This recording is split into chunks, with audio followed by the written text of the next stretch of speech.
What's the difference between Korea and every other region? Okay. So when you're playing in like a normal region, right? Like let's say EU or NA. The thing about these regions is that when you're playing through Masters Elo, you're gonna have some days where it's like you literally just won't win many games, right? But if you're literally playing perfect, like I'm talking about literal perfection level gameplay, right? On the bad days, you can even out, right? And on the good days, you'll just win streak hard as fuck. The problem with Korea is that it has a significantly more amount of unwinnable games, completely just unwinnable games. It's because of this that you'll end up finding so many like pro players as well, who people will say like this person is an insane pro player, and they're there with 600 games, 54% win rate. You know, Clid. 600 games, 54% win rate. The best the world has to offer, having 55% win rates, Twitch chat. You get this, right? While playing meta every game. In EU West, you can see win rates are a lot higher, right? The vast majority are like 57 plus. And when you get a bit lower, it's like, oh, look at that 60, 64, 62, right? All that stuff. In Korea, 54 to 57 is the average, right? It's like, yeah, you'll have some people that are a bit higher on 58, but it's like 58 is there like the average in EU. Literally the average in EU, right? You look at NA, again, 57, 58, right? 56, 55. And then here, it's all the 60s. 60, 60, 60. How many 60% win rates do you see in Korea? Look at that. Let's see. How many 60% win rates do we see in Korea? A single one. Boom, this guy. Who's this guy? Whoever this guy is. That just plays Lee Sin, Graves, Jarvan every game, right? But then if you look at like really easy regions like UNE, for example, look, all the win rates. High 60s to 70, right? Literally every single one. So that's why you have to understand that when it comes to Korea, it's the region with the most amount of like unwinnable games. And the problem with the amount of unwinnable games that you're going to find in Korea is that it's so insanely cancer because you literally have to have god tier mental. If you don't have god tier mental, what happens is you lose a few games, right? And then you're like, I lost a few games that are unwinnable. And then you're going to get in your next game, right? And like one or two mistakes is going to cost you the game. Like the day I've had today, right? All of these games, these ones that I lost with Ace, 1, 2, 3, 4. If I would have played better, I could have won all of these, right? But my last game, could I have done anything different? Nah, not really. Blitzcrank just went 11, started trolling. Mordecai's lost 1v1 to Nasus, right? This game, could I have won? Not really, right? Talia fucked up a few times early, and then Yasuo Salas just snowballed off it, right? This game, could I have won? LeBlanc was like 21 kills going everywhere from like 5 minutes and 1v9ing. You see what I mean? And like, a good example is like, if just look at Yamato, right? When Yamato came to Korea, did he have Challenger? Nope. Yamato was playing in like Masters the vast majority of his games because his mental was fucked up, right? I don't think he had GM. I don't think he had GM. But now he's playing in the EU, he's 1100 LP. Why? Because Yamato's a mental player as well. And the thing is, when you're playing in Korea and you don't have good mental, it's just so fucking bad. How many games did Hums play before hitting Challenger? Like 700? Look.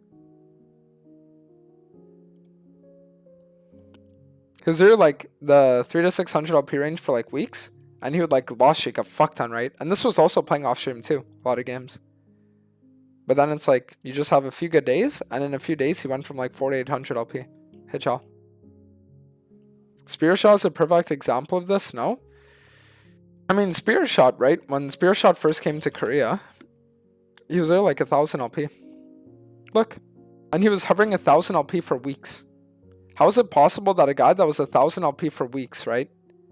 And September is an early season, by the way. 3rd or 4th month of the season, and the guy was still like 900 plus LP. And nowadays he's 200 LP. Is it because he's a bad player? Of course not. It's just because you end up getting to a point where it's like look at his death count every game. You get to a point where you just can't stop dying, you can't stop going for limit tests, you just can't stop hinting. Like, I guarantee you, if I were to grab Spear Shot, right, and wipe his brain clean, and make him have 0 like residual tilt or anything like that, and I put him on this account and I say 1v9 every game, he's going to be 1v9 every game, and he's going to climb insanely fast. But the problem is that you have this thing called residual tilt, where it's like, let's say you have a bad day, the next day starts, you have 1 loss, and now you're just going to fucking int every game. Like, it's just how things go. Like, you have 1v9 scores, you lose these 2 games, then you queue up, you have this game, right? And then again, look, boom, boom. Insane amount dust, and you have this game. And it's like, at this point, like, do you even want to play anymore? So, the main issue in Korea, if you want my honest opinion, why do I think Korea solo queue is so fucked up? It's because of the PC bang culture. It's the worst thing ever created. So pretty much over here, you can go to these like PC bangs and rent computers for like an hour, right?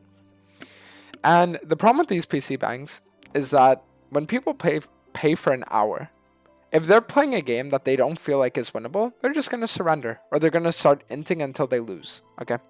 And the issue is that when this happens, you'll just have players that will literally just not stop inting, that will not stop calling FFs, that will not stop all this like cancer shit. And this is also the reason why, if you were to look at, what site was it? The League of Graphs? Game duration, including surrenders, is 25 minutes in Master, 28 minutes without, right? 24 minutes in Chow, 28 without. Let's say we look at like EU West. 27 minutes, right? And then almost 29 minutes, 25 minutes, 28 minutes. Let's look at NA. 27 minutes, 29 minutes, 27 minutes, 30 minutes. One of the reasons why NA is one of the best regions for a one trick to actually get very high elo on, as long as they're not a high view count streamer, is because games last the longest, which means that you have the most amount of time for comebacks. The problem is that when you're playing in Korea as a one trick, a lot of the time your individual skill as a one trick doesn't matter, because games are decided before your mechanics are coming into play. This is also the reason why playing meta is so important, because you need games to be over from either counter pick or just from being able to like get shit done early, right? Why do you even care so much you're leaving and never coming back in 9 days? Because I care, bro. What do you want me to say? Because I care.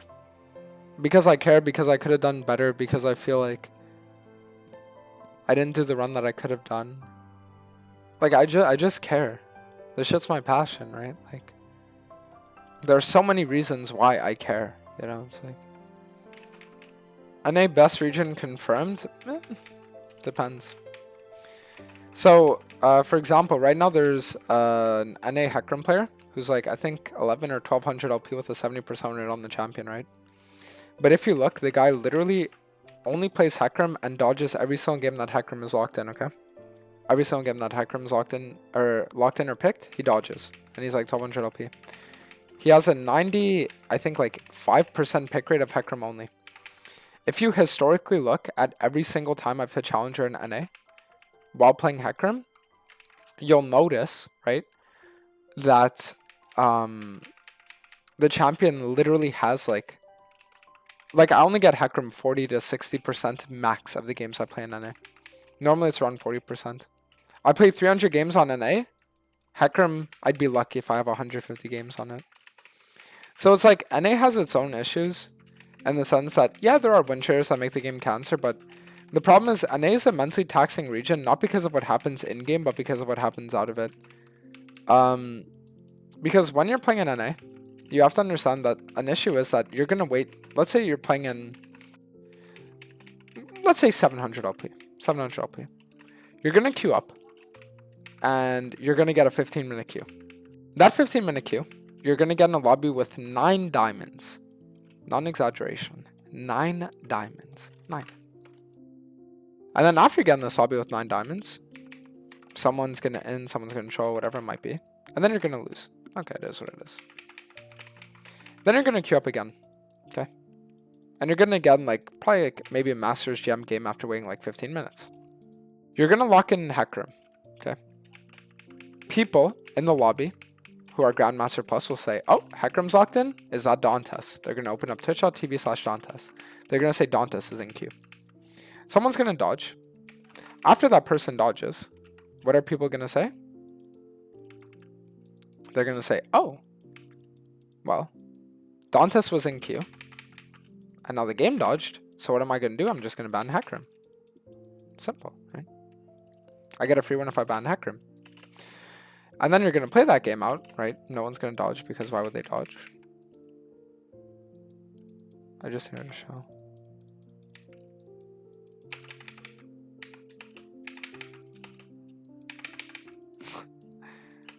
Ask me how much cancer I have. Ask me how much cancer I have. So then you're going to play a game out, right? Hecarim's going to be banned again. And you're like, oh, well, okay, cool.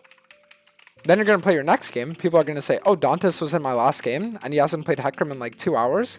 But I know it's Dantes, so I'm just going to ban Hecarim for the rest of the day. So then, out of an entire day, if you're me, you get Hecarim maybe. Maybe, if I'm being generous.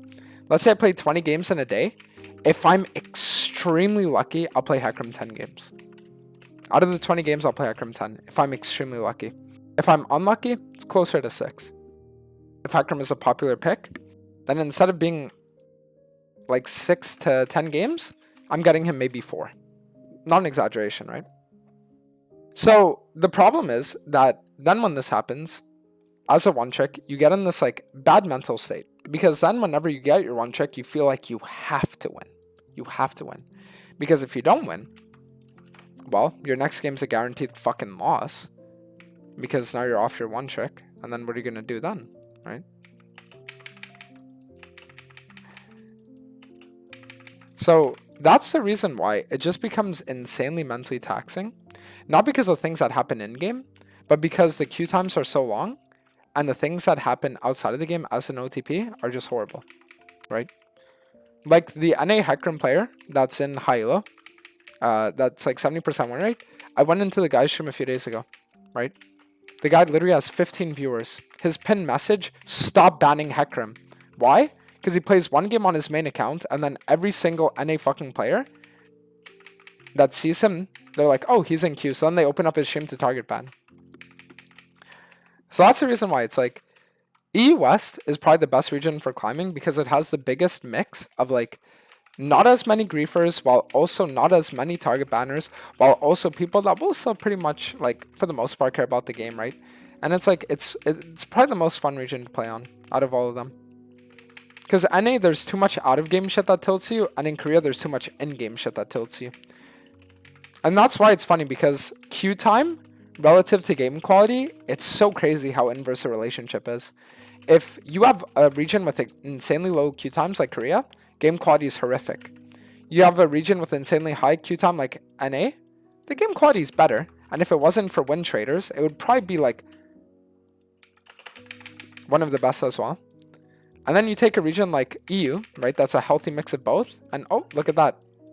You have a healthy mix of both, right? That's the reason why, if you look, and this can also be observed, this trend, if you just look at streamers. Which streamers play the most amount of hours, chat? Which ones? The EU ones, always. Always, always, always. There's a reason why almost every single big NA streamer either clocks in bare minimum hours, like 4 to 6 hour streams max, or they quit. There's a reason why.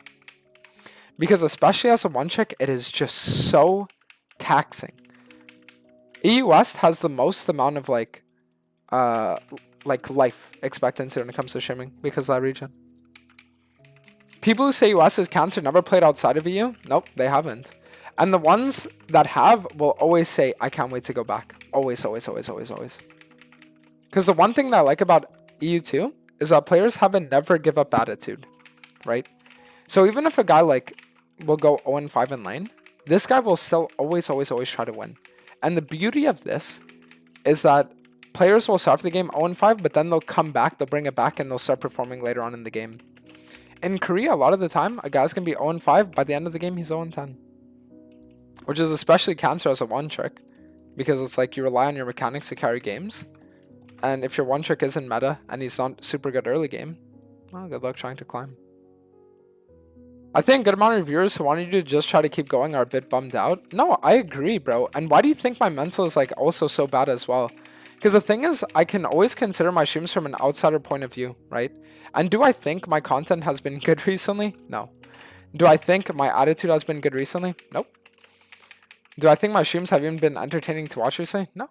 I wouldn't be watching my streams if I was a fucking, like, viewer. What, so I can watch a guy sit there and complain for fucking, like, 12 hours and just get cancer? Like, fuck that. But it's like, you just can't stop doing it, bro. It's like, the reason why streamers will have bad attitudes while streaming is because having that bad attitude is the only thing that keeps them going. Because they feel like at least they can vent, right? And then that bad attitude, by nature, is just self-destructive, and then it fucks them up over the, like, long course. And then they just end up regretting it, and then they just get in this, like, never-ending cycle, right? Get a life, bro, streaming for 8 hours. I'm not making up this comment either. Go up to the guy working as a cashier at the fucking grocery store and say, hey man, get a life, you've been doing this shit for 8 hours. It's his fucking job! Just type this.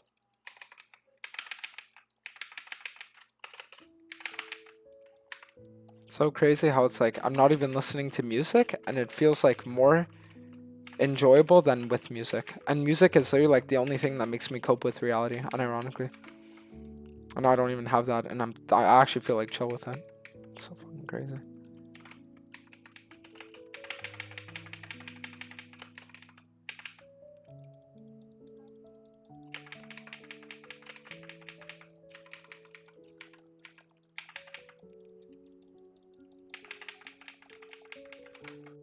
I love Akali. Because the best thing about Akali is the width of her art, by the way. You literally just can't dodge it because of how wide it is. Lovely. Why is he so mad? You know what it's like? It's like, imagine you go to, like, you got really good grades in high school, and then your parents say, what if we spent money on getting you a private college? And we're gonna, like, go in debt, and we're gonna give you, like, $80,000 just so you can go to college and make us proud. And then you're like, all right, mom and dad, let's do it. And then it's like a month into college, you're failing all your classes, and to cope with reality, you're just, like, sitting there fucking, like, drinking all day, partying and shit. And then, like, at the end of the semester, you failed everything, and then someone's like, dude, why do you feel so bad? Because you let everyone down. And you know what the worst part is too? Is that while you're doing it, you understand that it's like, it's whatever. And that it will never mean as much to anyone else as it means to you. But it's like, you can't stop it from affecting you that much. It's like, okay, so I'll give you guys an example. There was once this time that one of my friends, right? He was like hard stuck in like D1. And he would always see the most insane shit happening. And he would always like literally call me like borderline crying because of like how bad his games were. And I said, bro, it's fine, because what you can do is just tweet about how like every day you're getting cancer and just wear like a clown costume on stream and just make a joke out of it. You know what I mean? And you know what my friend responded to me? He responded to me, Dantes. And you know what? Looking back on it, god damn it, did I deserve to be fucking told that after suggesting that. Because it's like, sure, that could have done really well for his career, right? If he would have just like marketed the fact that he was like losing his mind and he was getting all this cancer. But it's like, the secret is, chat, that the people that do the best job of being entertaining while losing their minds are the people that are actually losing their fucking minds. You know what I mean? It's like, that's the secret. Would a 4-game win streak make you feel better from the current depression? So that's the thing you have to understand. It's not about win streaking anymore. That's not what it is. It's about me just playing good again. You have to understand that the biggest problem that I have with this, and the reason why it's as like cancer as it is for me mentally to deal with as it is because I'm the reason that I'm in this mess. It's not, oh, I want a 4-game win streak. No, it's like, oh, I want to die less than 2 to 3 times every game. Oh, I want to just be fucking performing again. Oh, I just want to like make some crazy fucking plays and have like the chat spam fucking like pog champ and shit and like be like, oh my fucking god, dude, you're crazy. Like I just want to unlock that part of myself again. But it's like I'm buried under so much cancer that I just can't. And then like there's probably gonna be some guy out there that's like, okay, well dude, why don't you just spend like the last week like chilling with your girlfriend in Korea for like a mental reset and then that'll be good now. But it's like, no dude, I just can't. I can't leave a job unfinished, and I know for a fact that if I were to leave Korea without at least giving it my everything until the very last day, that I would just sit there and think, what if? Because it's like, unironically, all I need is 3 days. Just 3 days. 3 days of just playing the way that I know I'm capable of. That's all I need. And if I just have those 3 days, I'm challenger.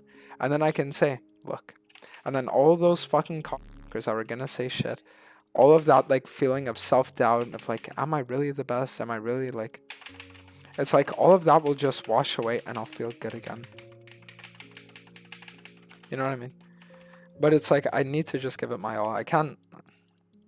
Why do you think streamers hate backseaters so much? Why do you guys think streamers hate viewers that are gonna like type shit? Because they know it's true. I was just saying bring back Ingenious Hunter. I am Ingenious Hunter. I'm not Treasure Hunter. I'm not Relentless Hunter. I was Ultimate Hunter the last time I came here, but now I'm Ingenious Hunter. And I know that doesn't make sense to you guys listening. You're like, the fuck is this guy saying? But it's true. I am Ingenious Hunter. I just am.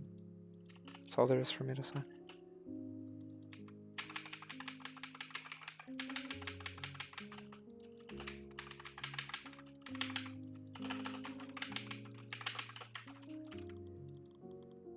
Dantes, bro, you outperformed everyone. Be at least a little proud of your gameplay. No.